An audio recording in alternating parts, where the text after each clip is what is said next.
Welcome to Shri Jagannath Odia online tutorial पिले माने आपणकर आरआई एग्जाम आउ 7 दिन अच्छी तो 7 दिन मध्य आम ओडिया ग्रामर को किपरि कवरेज करिकी एग्जाम टी दबा एठारे आपण को उपस्थापित करा जाउची 7 डे रो क्रैश कोर्स रहउची आपण माने निहाती हमर वीडियो को देखंतु। प्रथमे आम ध्वनि और लिपि स्टार्ट करिया आम संपूर्ण ग्रामर रो सिलेबस टाकू एठारे आम कंप्लीट करिबा तो आपण माने आम सहित जोड़ी होकर रुहतु आ समस्त इनफॉरमेशन को एठारे देखंतु। प्रथमे आम ध्वनि और लिपि देखिबा। भाषार सर्वनिम्न एकक को ध्वनि बोली कह जाए। भाषार सर्वनिम्न एकक होची ध्वनि। ध्वनिर सांकेतिक रूप को आम वर्ण बोली कहू। ध्वनिर लिखित रूप को आम लिपि बोली कहू। ध्वनि हेउची आमर दुई प्रकार यथा स्वर ध्वनि आ व्यंजन ध्वनि। स्वर ध्वनि गुड़िक जो ध्वनि गुड़िक कहारी साहाय्य न नहीं आपे आपे उच्चारित होती ताको स्वरध्वनि बोली कहती। आमर स्वरध्वनि पिले 8टी अच्छी। स्वरध्वनिर सांकेतिक रूप को आम स्वर वर्ण बोली कहू। स्वर वर्ण आमर 11टी अच्छी। स्वर वर्ण दुई प्रकार यथा शुद्ध स्वर आ संयुक्त स्वर। शुद्ध स्वर आमर 8टी, संयुक्त स्वर आमर 2टी। शुद्ध स्वर कौन पिले जो स्वर वर्ण उच्चारण बेले ओठ किंबा जिह्वार कौनसी परिवर्तन हुए नहीं ताको आम शुद्ध स्वर बोली कही।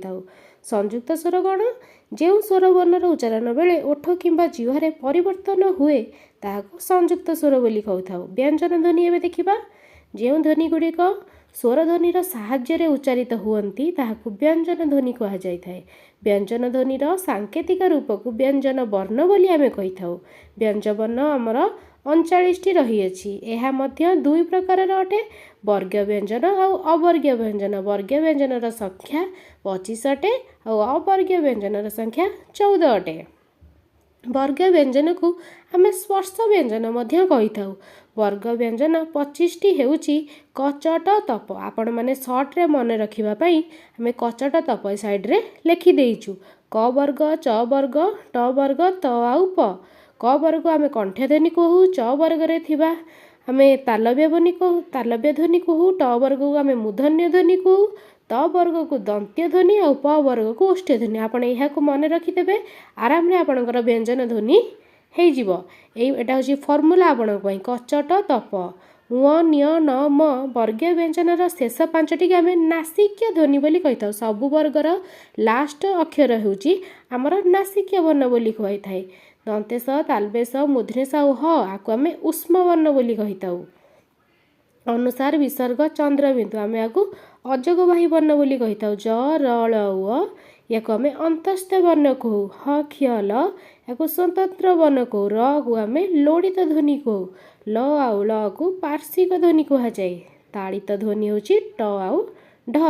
ण म र ल होची रणित ध्वनि। ह्रस्व स्वर बिले कोटा गोटिए मात्रा रे उच्चारित होई थाए। दीर्घ स्वर कोटा 2टी मात्रा रे उच्चारित होई थाए। प्लुत स्वर कोटा 3टी मात्रा रे उच्चारित होई थाए। मात्रा कौन देखिबा स्वर वर्णर सांकेतिक रूप को आमे मात्रा बोली कहू। आकु पूरा मन रखि दियंतु। फला हेउची व्यंजन वर्णर सांकेतिक रूप को आमे फला बोली कहि थाउ। अघस कौन जो वर्णर उच्चारण समय स्वर तंत्रीर कंपन होई न थाए ताकु अघस अघस कह जाए। अघसर एग्जांपल कौन क आउ ख। सघस जो वर्णर उच्चारण समय स्वर तंत्रीर कंपन होई थाए ताकु आमे सघस बोली कहि थाउ। यथा ग आउ घ। अल्प प्राण कौन उच्चारण समय अल्प वायु जोड़ी दरकार हुए से होची अल्प प्राण। उच्चारण समय जोटी अधिक वायु दरकार हुए ता होची महाप्राण। अल्प प्राणर एग्जांपल होची क आउ ग। महाप्राणर एग्जांपल आपण मानकर होची ख आउ घ। वर्ग व्यंजनर प्रथम और द्वितीय को अघस कह जाए। तृतीय, चतुर्थ, पंचम को सघस कह जाए। प्रथम, तृतीय, पंचम को अल्प प्राण कह जाए। द्वितीय, चतुर्थ वर्ग को महाप्राण बोली कह जाए। ए लास्ट को जो 4टी लिखा जाए सघस, अघस, अल्प प्राण, महाप्राण ए प्रथम द्वितीय सब वर्ग को इंडिकेट करुच्ची। आपण माने आम चैनल को सब बेले देखु थांतु। जदि वीडियोटी आपन को भल लागि थाए त निहाती लाइक, शेयर, सब्सक्राइब करिवे। 7 दिन भितरे आमे आपणकर आरआई पिला मानकर समस्त ग्रामर को आमे कवरेज करिवु। त आम चैनल ले जोड़ी हेकि रहितांतु। Thank you.